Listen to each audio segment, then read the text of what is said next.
नमस्कार, मी प्रताप जाधव. दैनिक देशदूतच्या संवाद कट्टा कार्यक्रमात आपलं सर्वांचं स्वागत आहे. आजचा संवाद कट्टा आपण अतिशय वैशिष्ट्यपूर्ण आणि नाशिकची एक आगळीवेगळी संस्कृती असलेल्या रहाडींमधली रंगपंचमी या कार्यक्रमावर घेत आहोत. आपल्यासोबत आहेत मधली होळी तालीम संघाचे भूषण जुन्नरे. नमस्कार. हिंदमाता मित्रमंडळ तिवंद्यातील मंदार संगमनेरकर. नमस्कार. राजेबहादर मित्रमंडळाचे आनंद चौगुले. नमस्कार. शनीचौक मित्रमंडळाचे कल्पेश दीक्षित.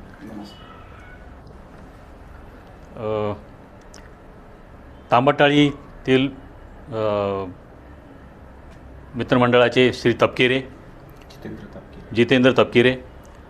त्यानंतर दिल्ली दरवाजा इथे जी मोठी रहाड आहे प्रसिद्ध अशी गंगेच्या काठी, त्या मंडळाचे अर्जुन करवल.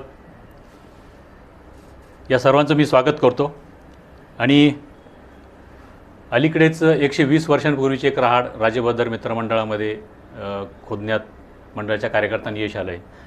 त्या मंडळाचे आनंद चौगुले आपल्यासोबत आहेत. त्यांना मी सांगतो की ही सर्व इतकी जुनी रहाड आपण कशी खोदली, याचा आपण प्रक्रिया कशी सुरू झाली आणि आपल्याला याच्यात कोणी मदत केली आणि किती दिवस आपल्याला ही रहाड शोधण्यासाठी लागली.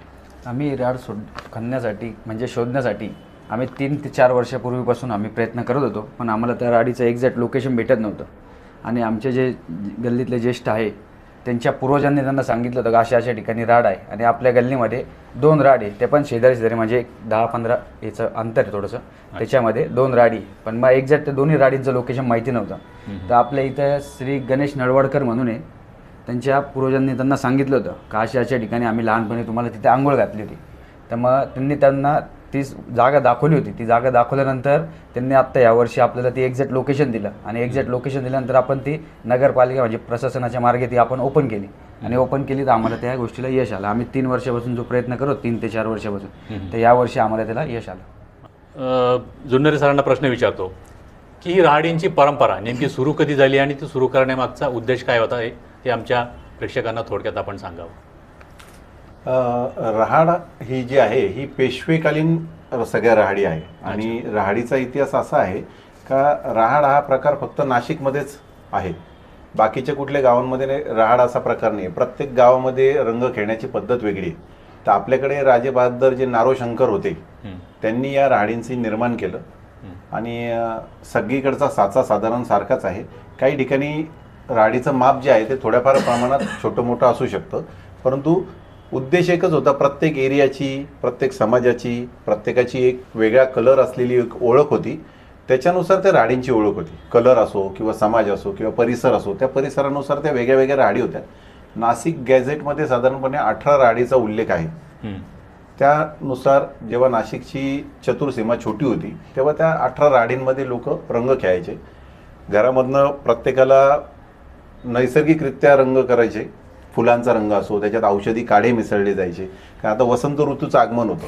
वसंत ऋतूमध्ये शरीरामध्ये जे काही चेंजेस असतात, गरमास वाढते, शरीरामध्ये काही त्वचारोग होतात, त्याचं निरासन होण्यासाठी, शरीर गार करण्यासाठी हा एक आनंद उत्सव किंवा रंगोत्सव खेळण्याचा प्रकार तेव्हाचा तसा होता. घरातनं व्यक्तीला घेऊन यायचे, त्या रहाडीमध्ये बुचकाळायचे आणि त्याला परत पाठवून द्यायचे. अशा प्रकारे रहाड खेळण्याचा एक, रंग खेळण्याचा एक प्रकार होता. तर ही परंपरा साधारणपणे 300-350 वर्ष जुनी परंपरा आहे. पेशव्यांनी चालू करून दिलेली आहे. त्याच्यानंतर आपल्या पूर्वजांनी ते स्थापन केलं. आत्ताची पिढी त्याचं जतन करते आहे आणि पुढच्या पिढीसाठी ते आपल्याला तो एक ठेवा आहे आपल्या संस्कृतीचा, आपल्या हिंदू धर्माचा, तो पुढच्या पिढीकडे आपल्याला सुपूर्द करायचा आहे. असा साधारणपणे रहाडीचा इतिहास आहे. मधल्या काही काळामध्ये रहाडीचा हा जो ही परंपरा आहे, काही खंडित झाल्याची काही उदाहरणं आपल्याला माहीत आहेत का, की अखंड ही परंपरा सुरू राहिली आहे? कसं झालं, स्वातंत्र्य काळानंतर इंग्रजांची जी हिंदूंवरती किंवा संघटन होऊ नये याच्यासाठी इंग्रजांचं जे काही दंडेलशाही होती का बुवा हिंदू समाज हा एकत्र जर का आला कुठल्या कार्यक्रमांना तर ते क्रांती करायचे. तर अशी क्रांती होणे म्हणून यांनी बऱ्याचशा मोडे घालण्यासाठी या परंपरांवर काही गदा आणल्या. त्याच्यामुळे हे परंपरा बंद पडल्या असाव्या असा एक अंदाज आहे. साधारणपणे किती वर्ष हे बंद पडलेलं की आपल्याला माहिती आहे? नाही, आता याच्या आधी जे आहे ती सरदार चौकातली दरवर्षी उघडत होते. त्याच्यानंतर दिल्ली दरवाज्यावरची दरवेळेस उघडायची आणि तिवंद्या चौकातली दरवेळेस उघडायची. आता आमच्या इथं रहाड होती हे आम्हाला माहिती होतं, एक साधारणपणे स्वातंत्र्यानंतर सुद्धा त्या रहाड उघडल्या गेल्या होत्या, पण काही पिढीमध्ये काही म्हणता येईल आपल्याला का बुवा खमदे कार्यकर्ते राहिले नाही किंवा मंडळाचे कोणी उत्सुक राहिले नाही, त्याच्यामुळे त्याचं किंवा काय असू शकतं रिस्क, म्हणजे बुवा जीवाशी कोणाच्या काही घटना घडली असेल, दुखापत झाली असेल, त्याच्यामुळे त्या बंद पडल्या. अच्छा. त्याच्यानंतर आता जसं जसं समजतंय आणि आता नाशिकची रंगपंचमी नाशिक महाराष्ट्र नव्हे, भारतात नव्हे तर जगभरात प्रसिद्ध झालेली आहे. हो. आज जगभरातनं पर्यटक लोक नाशिकमध्ये कशा पद्धतीने रंग खेळला जातो हे पाहण्यासाठी पूर्ण जगातनं लोक येतात. अरे वा. आता परवा आमच्याकडे फ्रान्सवरनं एक आले होते, त्याच्या आधी बेल्जियमवरनं येऊन गेले, इंग्लंडवरनं येऊन गेले. तेव्हा तुम्ही कशा पद्धतीने राड घेता. आपण एक ते टमाट्याचं हे पाहिलं असेल, हो, उत्सव. कुठल्या तरी देशामध्ये ते स्पेनमध्ये टमाट्यांनी रंग एक प्रकारे खेळला जातो. हो. तसं आपल्यामध्ये जी नाशिकची जी राड आहे ना, ही पूर्ण जगामध्ये आता फेमस व्हायला लागली. सोशल मीडिया खूप ऍक्टिव्ह झालं, इंस्टाग्राम, फेसबुक, त्याच्यामुळे त्याची प्रचार चांगला जोरात होतोय आणि प्रमाण पण खूप वाढलं. अच्छा. एवढी जुन्या नाशिकामध्ये राहणारे जे लोक आहेत ते आता बऱ्याच अंगी स्थलांतरित झाले दुसऱ्या एरियामध्ये. परंतु रंगपंचमी हा सण असा आहे का सगळ्यांना एकत्र करते या राहाडामुळे, किंवा आता शॉवर सिस्टीम चालू झालेली आहे आणि एक नाशिकची वेगळी ओळख रंगपंचमी झालेली. त्याच्या अनुषंगाने फार मोठं महत्त्व या सणाला आलेलं आहे आपल्या हिंदू धर्माच्या याला, आणि त्याच्याने सगळे जाती धर्माचे लोक एकत्र होतात, एकमेकाला रंग लावून सगळं आपलं दुःख विसरतात, आनंद घेतात. आपले काय मतभेद असतील ते आपण त्याच्यात सोडून देतो. हे सगळं आपल्याला एकत्र करण्यासाठीच हे सण साजरे केले आपल्या पूर्वजांनी, ते आपली पिढी आता पार पाडते आहे. आपण आता स्वातंत्र्यपूर्व काळाचा उल्लेख केला, इंग्रजांनी काही काळ त्याच्यामध्ये बाधा आणली होती. बरोबर. स्वातंत्र्यवीर आपल्या नाशिकचेच होते. त्या व्यतिरिक्तही स्वातंत्र्य लढ्यात लढलेल्या अनेक स्वातंत्र्य सैनिकांचा नाशिकला इतिहास आहे. हो. तर या रहाडीच्या रंगपंचमीच्या उत्सवामध्ये नाशिकमधील काही स्वातंत्र्यपूर्व काळातील काही स्वातंत्र्य सैनिकांनी म्हणा किंवा त्या घराण्यातील लोकांनी काही सहभाग घेतल्याची काही आपल्याकडे माहिती आहे? हो, दाखले आहेत तसे. आता आमची जी राड आहे मधली होळी तालीम संघाची राड, ही पुरोहितांची राड म्हणून ओळखली जायची. तर आमच्या परिसरामध्ये सगळे पुरोहित होते आणि पैलवान लोक होते. वामनराव चंद्रात्री झालं, ते भारतातर्फे ऑलिम्पिकमध्ये कुस्ती खेळायला गेले होते, ते या राहाडीचे सदस्य होते. नंतर दीक्षित होते, देवगुरुजी होते, हे विद्वान घनंत पंडित होते, ते या राहाडीचं प्रतिनिधित्व करायचे. दिल्ली दरवाजावरची जी राहाड आहे तिथं स्वतः सावरकर साहेबांनी म्हणजे उडी मारल्याचा इतिहासामध्ये तसे दाखले आहेत. ते स्वतः त्या राहाडीचं प्रतिनिधित्व करायचे. अशा प्रत्येक राहाडीला एक इतिहास आहे. प्रत्येक क्रांतिकारक म्हणा, ज्या ज्या क्षेत्रात वरिष्ठ असे लोक होते त्या राहाडीचं प्रतिनिधित्व निश्चित करायचे. आपल्यासोबत हिंदमाता मित्रमंडळाचे मंदार संगमनेरकर आहेत. त्यांना मी एक विचारू इच्छितो की या राहाडींची तयारी साधारणपणे केव्हा सुरू होते आणि काय प्रकारची तयारी असते, किती कार्यकर्त्यांचा संच याच्या पाठीमागे असतो आणि कसं वातावरण असतं एकंदरीत, म्हणजे तयारीच्या आधीचं आणि नंतर ते त्या दिवशीचं वातावरण कसं असतं याबद्दल आमच्या प्रेक्षकांना थोडं सांगा. साधारणतः राहाड उत्सव आम्ही साजरा करण्याकरता जसं आपल्याकडे होळी उत्सव होतो, होळी पौर्णिमा झाल्यानंतर आपल्याकडे वीराची परंपरा आहे नाशिकमध्ये. तो धुलीवंदन आपल्याकडे पहिले केलं जातं. धुलीवंदनाच्या दिवशी रात्री वीरांचं झाल्यानंतर आम्ही दुसऱ्या दिवशी धुलीवंदन झाल्यानंतर दुसऱ्या दिवशी आम्ही राहाड उघडायला सुरुवात करतो. राहाड खणणं सुरुवात इथपासून असते. पहिले कसं होतं की राहाड खाण्याला चौथ्या दिवसापासून 4 दिवस लागायचे. आता मशिनरी आलेल्या आहेत, JCB आहेत, बऱ्याच आधुनिक मशिनरी आलेल्या आहेत, त्यामुळे आपल्याला ती एक दिवसात पण उघडून हे करता येते. पण त्याची साफसफाई, रंगरंगोटी, मेंटेनन्स अशा बऱ्याच गोष्टी असतात. काही ठिकाणी लिकेज असतं, पाण्याच्या आजूबाजूला काही गोष्टी असतात. आजकाल शहर वाढले आहेत, त्याच्यामुळे अजून अशा गोष्टींचं मेंटेनन्स ठेवण्यासाठी आपण 4 दिवस आधी याला कमीत कमी उघडतो. ते साफसफाई केली जाते व्यवस्थित. तिथं आपण खाली जलदेवता स्थापन केलेली असते. आपल्याकडे प्रत्येक निसर्गाच्या प्रत्येक जसं सूर्यदेवता आहे, पवन देवता आहे, तसं आपण जलदेवता सुद्धा आपण तिथे स्थापित करतो. जलदेवतेची तिथं प्रॉपर पूजा होते की कोणाला हानी नको व्हायला. जे ही आपण एक हिंदू धर्माने किंवा सनातन धर्म आपल्याला शिकवण दिलेली आहे की तिथं कोणाचा जीव नको जायला किंवा कोणाला त्रास नको व्हायला, म्हणून आम्ही तिथे देवता स्थापन करतो, जलदेवता. ते जलदेवता स्थापन होतं, तिथं पूजन तिचं होतं प्रॉपर. आणि जवळजवळ आमचे जवळजवळ मंडळाचे जवळजवळ एक पाहायला गेलं तर 100 कार्यकर्ते आमचे आहेत कमीत कमी. सगळे यंग वयस्कर असं म्हणू कोणी शकत नाही, मनाने सगळे यंग आहेत सगळे असले तरी. आणि आजूबाजूचे सगळे आमचे मित्रमंडळी असतात त्याच्यामध्ये. हे हिरिरीने सगळेजण भाग घेतात. असं काही नाही की माझं आहे तुझं आहे असं कोणीच नसतं, कारण की हा एक लोकोत्सव आहे. लोकोत्सव असल्यामुळे याला कुठलाही नियमांचं असं बंधन कुठल्या याच्यामध्ये नाही. सर्व त्यामुळे माझी एक इच्छा असेल तर ती मी कशी पूर्ण करू शकतो याच्यामध्ये. तर मग जसं दादा बोलले की आमच्या इथं मग रंग आहे तसं आहे, तर जसं की आता आमच्याकडे रंग वापरला जातो पिवळा रंग. हो तर पिवळ्या रंगाचं फुलं कुठले अवेलेबल आहेत मार्केटमध्ये, झेंडू आहे, पळसाचा पिवळा रंग आहे, हो तर तो आम्ही वापरणार. कोणाकडे निळा रंग असेल तर ते पळसाचं किंवा मग गोकर्णाचं फुल येतं, हो आजकाल आपण हो. टीमध्ये वापरतो, तर त्याचा निळा रंग पण वापरता येतो. असे वेगवेगळ्या रंगाचे फुलं असतात. काही जण मग गुलाबी रंग करता गुलाबाचं फुल पण वापरायचे. अच्छा. तर अशी प्रत्येकाची आयडेंटिटी ठरवली प्रत्येकाने होती. मग त्या हिशोबाने प्रत्येकाने आम्ही रंग ठरवून घेतलेले आहेत की एखाद्याने हा समजायला पाहिजे की मी संगमनेरकर आहे, तर मी कळलं पाहिजे कुठे मी उडी मारून आलेलो आहे. समजा पिवळ्या रंगात मी दिसलो हो तर मातीवंतातल्या झाडे जाऊन आला बरं का. अच्छा. किंवा मग तो मल्लहोळीत गेला असेल तर तिकडे नारंगी रंग आहे, लाल रंग आहे, तर मग तिकडे अरे हा मल्लहोळीत जाऊन आला बरं का. हो. तर ही जेव्हा ती दिसून येतं ना की ही उत्सुकता असते हो की अरे आपण कुठला रंग आपल्या अंगावरती आपण घेतला आहे, अच्छा. आणि ही आयडेंटिटी बनते आपली. हो त्याच्यामुळे मग ह्याच्यामध्ये ही एक उत्सुकतेचा भाग असतो सगळ्यांमध्ये मोठ्या प्रमाणात. बरोबर. आणि कार्यकर्त्यांमध्ये जसं समजलं की उत्साह तर असतोच, शेवटी लोकोत्सव आहे ह्या गोष्टीमध्ये. हो.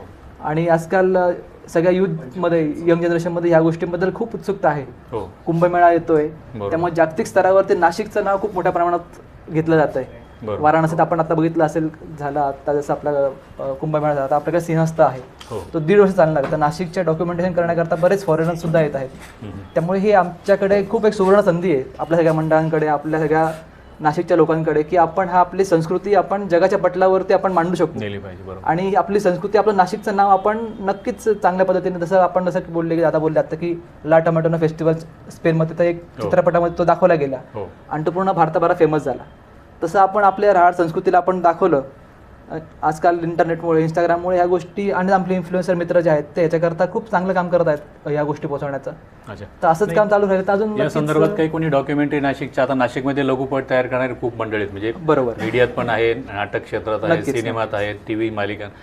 असा प्रयत्न आतापर्यंत कोणी केलाय की एखादी डॉक्युमेंटरी इतका असाधारण हा महोत्सव आहे आणि वैशिष्ट्यपूर्ण आहे, असं कोणी उदाहरण आपल्या ह्याच्यात आहे की असं डॉक्युमेंटरी कोणी एक 15 मिनिटाची म्हणा, 20 मिनिटांची म्हणा, अशी कोणी तयार केली आहे का आतापर्यंत? अजून तर आमच्या ऐकण्यात किंवा नाही. मग तुमच्या खूप तुमचा जणांनी मनोदय केलंय. असा आहे की आता आपण याच्यावर एक चांगली डॉक्युमेंटरी तयार करून आंतरराष्ट्रीय पातळीवर तिचं आपण प्रसारण करूया. आता आम्ही जेव्हा कार्यक्रम चालू असतो आमचा, जसं उत्खनन होतं राहाडीचं, होळी झाल्यानंतर दुसऱ्या दिवशी जसं राहाडीचं उत्खनन होतं, तसे एक रील स्टार, डॉक्युमेंटरी करणारे अनेक जण येत असतात, आमच्याशी संपर्क साधत असतात. बरं. बरेच जण आहेत करणारे, पण त्यांचे नंबर वगैरे आहे आमच्याकडे तसे. अच्छा. आणि हे त्यांचे थोडंसं मोठ्या proper स्वरूपात documentation, हां, मोठ्या ते अजून स्वरूपात व्यवस्थित होणं गरजेचं आहे. व्यवस्थित होणं जे त्याला गरजेचं अजून ती व्यवस्थित आहे. एक 20 दिशा मिळणं मिनिटाची गरजेचं डॉक्युमेंटरी आहे. तयार झाली तर मग ते जगभरात नक्कीच. त्याचा प्रसार होईल. आणि प्रसार होईल. आपण जे म्हणतो की स्पेन, आता तसं पाहिलं तर त्या उत्सवापेक्षा आपला हा उत्सव कितीतरी पटीने सात्विक आणि नक्कीच आरोग्याचं सगळं त्याच्यामध्ये सगळं काळजी घेतलेली असो, बरोबर. म्हणजे आयुर्वेदाच्या दृष्टीने तो सगळं आता आपण अजून एक पाळलेलं add करू असतं. इच्छितो. टमाट्यांचं काय, फक्त ते टमाटे एकमेकांवर फेकतात आणि सगळा तो प्रकार जो चालतो, त्याच्यापेक्षा आपला उत्सव चांगला असूनही त्याचं केवळ प्रसिद्धी अभावी तो लोकांपर्यंत पडतो. गेलेलं नाही. तर अशा प्रकारचं डॉक्युमेंटरी आपण सर्वांनी मोठ्या मंडळाच्या पदाधिकाऱ्यांनी करावं असं आम्ही देशदूततर्फे मी आपल्याला एक विनंती करतो. आणि आपण त्याचं थोडंसं गांभीर्याने, नाशिकमध्येच डॉक्युमेंटरी करणारे दिग्दर्शक आहेत, अभिनेते आहेत, इथे म्हणजे कशाची कमतरता नाही, एडिटर्स आहेत, फोटोग्राफर्स आहेत, सगळे आहेत. हे एक माझा विचार आम्ही दैनिकातर्फे मांडला. अजून एक गोष्ट मला सांगायची अशी होती की 2021-22 मध्ये आपल्याकडे करोना आला होता. हो हो तर तेव्हा पण हाच पिरियड होता, हो फेब्रुवारी मार्च, म्हणजे स्टार्टिंगचा, कोरोना सुरू व्हायच्या आधीचा. प्रशासन, पोलीस प्रशासन, महानगरपालिका यांचा बऱ्याच यांच्यावरती असं होतं की गर्दी करू नका हो हो. आणि रंगपंचमी उत्सव तेव्हा करू नका. पण मग सगळ्या आमच्या मोठ्यांचं असं मत पडलं की रहाड ॲटलिस्ट आपण उघडू तरी, कारण की तिथं जलदेवता असते, हो, हो. त्याचं पूजन तरी आपण करू. बरोबर. पण नंतर प्रशासनाने सांगितलं की तर तुम्ही मॅनेज करणार असाल व्यवस्थित गर्दीला आणि कोणाला इजा नसेल पोचणार तर तुम्ही नक्कीच ते सुरू करा. बरं. मग आम्ही तेव्हा 21 साली 22 साली 2 वर्ष आम्ही स्पेशल तिथं आम्ही औषधी वनस्पती वापरून आम्ही तिथं रहाडीमध्ये औषधी वनस्पतींचं आम्ही बनवलं होतं हिंदमाता सेवक मंडळातर्फे. त्याला गर्दी आणि नेहमीसारखी त्याला झाली. गर्दी कमी होती त्यामध्ये त्या वर्षी, कारण की लोकांमध्ये एक भीती होती. बरोबर. पण मग तो एक उपक्रम होता की म्हणजे ज्या प्रकारे आपण औषधी वनस्पतींना आपल्या शरीराकरता आपण वाचवण्याकरता, चांगलं तंदुरुस्त राहण्याकरता आपण करू शकतो. तर तसा आम्ही एक पायंडा घालण्याचा प्रयत्न केला त्या वर्षी आम्ही केला होता. ही अतिशय अभिमानास्पद गोष्ट आहे. आपल्यासोबत श्री करवल आहेत. त्यांची रहाड गंगेच्या अगदी जवळच आणि अशी सगळ्यांना सुपरिचित असलेली दिल्ली दरवाजाची रहाड आहे. आपण मला एक सांगा की या संदर्भात आपण बऱ्याच वर्षापासून त्या रहाडी संबंधित आहात. असा एखादा किस्सा किंवा एखादा गमतीदार प्रसंग आपल्याला सांगता येईल का की रंगपंचमी रहाडीचं वैशिष्ट्य म्हणजे आमच्या परिसरात अभिनव भारत आहे. हो. वीर सावरकरांनी तिथं वास्तव्य केलं. हो. ते स्वतः या राडीत या समस्त पंचतुरेवाले मंडळाचे स्वतः त्यांनी स्नान केलं तिथे, अच्छा उडी घातली. अच्छा. आणि गंगेवरचं खंडेराव मंदिराचे प्राचीन खंडेराव मंदिर आहे, हो. त्याची तिसरी पिढी बाबूराव गोटुबेरे हे तिसऱ्या पिढीपासून त्या पूजेचा मानकरी ते. अच्छा. आणि आपल्या वाड्याचे प्रथम नागरिक म्हणून शाहू खैरे अच्छा. हे पूजेला मान जाते पहिल्यापासून. अच्छा. म्हणजे वाड्याचे आपले प्रतिनिधी म्हणून आपण ज्याला पहिला मान देतो ते खैरे पहिल्यापासून तिथे मान जाते. आणि आपले राज्याचे पालकमंत्री छगन भुजबळ झाले होते तेव्हा पहिल्यांदा, अच्छा. नाशिकचे, त्यांनी बी या राहाडीमध्ये स्नान केलेले, त्यांच्या हस्ते एकदा पूजा झालेली आहे. अच्छा. आणि या राहाडीचा कलर पावसाच्या फुला उकळून केला, केशरी कलर राहतो. ओके. म्हणजे कोणी राहाडीचं वैशिष्ट्य म्हणजे स्नान घालायचं, कुठल्या कोणाला इजा होणे, उन्हाळा येतो, पुढे कुठल्या त्वचेला काही त्रास होणे, अच्छा. तशी नाशिकची परंपरा आहे की राहाडीत आंघोळ केल्याने पुढे उन्हाळा येईल, कुठल्या लहान मुलांना त्रास होणार नाही, उन्हाळ्याला काही हे होणार नाही. त्याच्यामुळे ही नाशिकची परंपरा अशी चालूच आहे. अच्छा. आपल्यासोबत तांबटाळीतील राहाडीचे पदाधिकारी श्री तापकिरे आहेत. आपण आपल्या ज्या राहाडीचं त्याचं वैशिष्ट्य काय, इथला रंग कुठला आहे काय, आणि साधारणपणे आपल्या याला प्रतिसाद कसा मिळतो त्याबद्दल आपण थोडक्यात सांगा. आमच्या इथली राहाड जी आहे जुनी तांबटाळी इथली, ती आत्ता एक 5-6 वर्ष 7 वर्ष झाली असतील उघडून. अच्छा. तर तेव्हा त्या राहाडीमध्ये आमचा रंग होता, त्या राहाडीमध्ये आमचा रंग होता, त्या राहाडीमध्ये आमचा रंग होता केशरी कलर होता. अच्छा. आणि तेव्हापासून आम्ही अजूनही केशरी कलरच वापरतोय. केशरी कलर जो आहे तो आता सध्या येवल्याहून आणतो आहे मी. आणि तोही आहे हे तुमच्या वातावरणपूरक, निसर्गपूरक पर्यावरणपूरक रंग वापरतोय. आणि संपूर्ण नाशिकमधनं तिथे पब्लिक येते. आमच्या घरामध्ये सुद्धा पाहुणे मंडळी त्या दिवशी खूप आलेले असतात. पाहुणे मंडळींना आम्ही खास अगदी राहाडीमध्ये उडी मारण्यासाठी घेऊन येत असतो कायम. अच्छा. आपल्यासोबत शनी चौक मित्रमंडळाचे कल्पेश दीक्षित आहेत. हा एवढा मोठा उत्सव नाशिकमध्ये साजरा होतो, सर्वसामान्य लोकांपासून सर्व त्याच्यामध्ये सहभागी होतात. आणि खूप आगळं वेगळं वैशिष्ट्य असं या उत्सवाचं की कदाचित आपण भारतातच नव्हे तर जगभरात पण त्याला असं या तऱ्हेचा या पद्धतीचा उत्सव नाही. तर हा फक्त हा लोकवर्गणी लोकेच्छेतून लोकांच्या परिश्रमातून हा उत्सव आतापर्यंत साजरा होत आला आहे. तर प्रशासनाकडून आपल्या काय अपेक्षा आहेत की या उत्सवासाठी प्रशासनाकडून काय मदत केली तर हा उत्सव आणखीन यशस्वी होईल, या संदर्भात आपल्या काही कल्पना असतील तर आपण सर्व मंडळांतर्फे या कल्पना मांडाव्यात. नमस्कार. होळीनंतर म्हणजे पौर्णिमेनंतर 5व्या दिवशी पंचमीला नाशिकमध्ये रंगपंचमी खेळली जाते, उत्सव साजरा केला जातो. भारतात कुठेच नाही पण नाशिकमध्ये जी परंपरा आहे जी पेशवेकालीन आहे.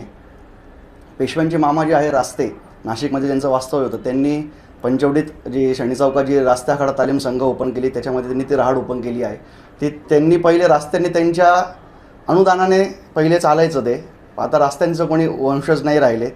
आम्ही मंडळाने त्यांची ती जशी जी आहे तयारी तशीच चालू ठेवलेली आहे आणि परंपरा चालूच आहे, ती परंपरा तशी चालू ठेवली आहे. तर प्रशासनाकडनं आम्हाला काही जे मदत पाहिजे म्हणजे आता जे टेक्नॉलॉजी आहे, CCTV कॅमेरे म्हणा, बॅरिगेटिंग म्हणा, याच्यासाठी कारण की दिवसेंदिवस खूप लोकसंख्या वाढत आहे आणि रंगपंचमी उत्साहासाठी बाहेरून पण गावातून लोक येतात. आणि ह्या वर्षी तर रविवार असल्यामुळे सुट्टी असल्यामुळे भरपूर गर्दी होणार नाशिकमध्ये.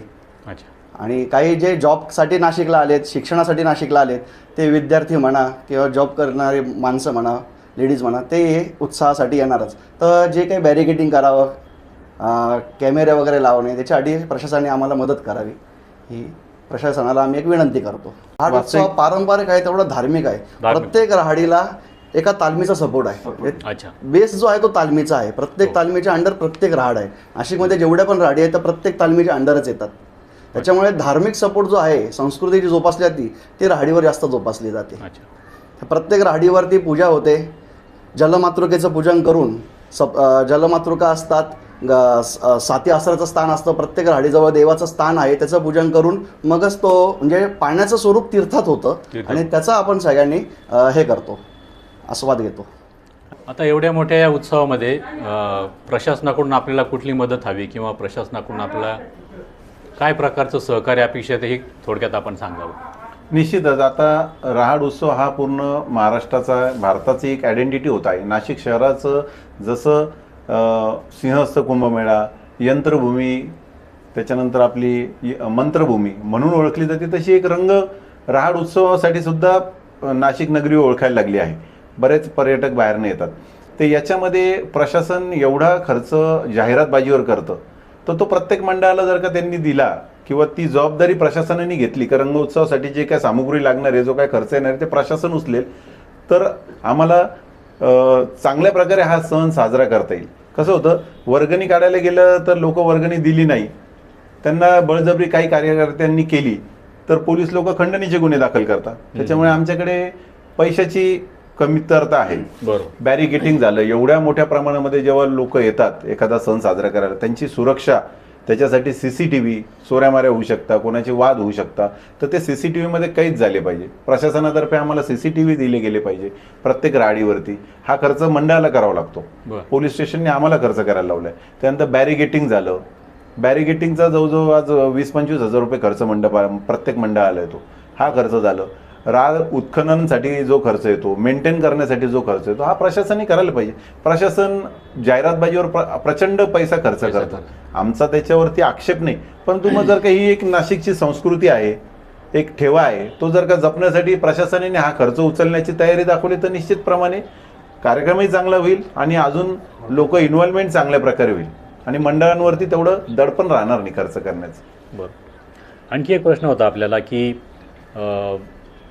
हा उत्सव अतिशय रंजक आणि त्याला खूप प्रचंड प्रतिसाद मिळतो, परंतु यामध्ये हुल्लडबाजी होण्याचं प्रमाण कधी कधी होतं. ते आता मूळ नाशिककर जे आहेत, मूळ त्यातले आहेत, ते त्याच्यात येत नाही. परंतु खुला उत्सव म्हटल्यानंतर बाहेरची मंडळी बऱ्याचदा त्याच्यामध्ये सहभागी होते आणि अशा वेळेस आपण कुणालाही अटकाव करू शकत नाही आणि काही वेळेस त्याच्यामध्ये दुखापती होतात, कोणाला काही त्रास होऊ शकतो.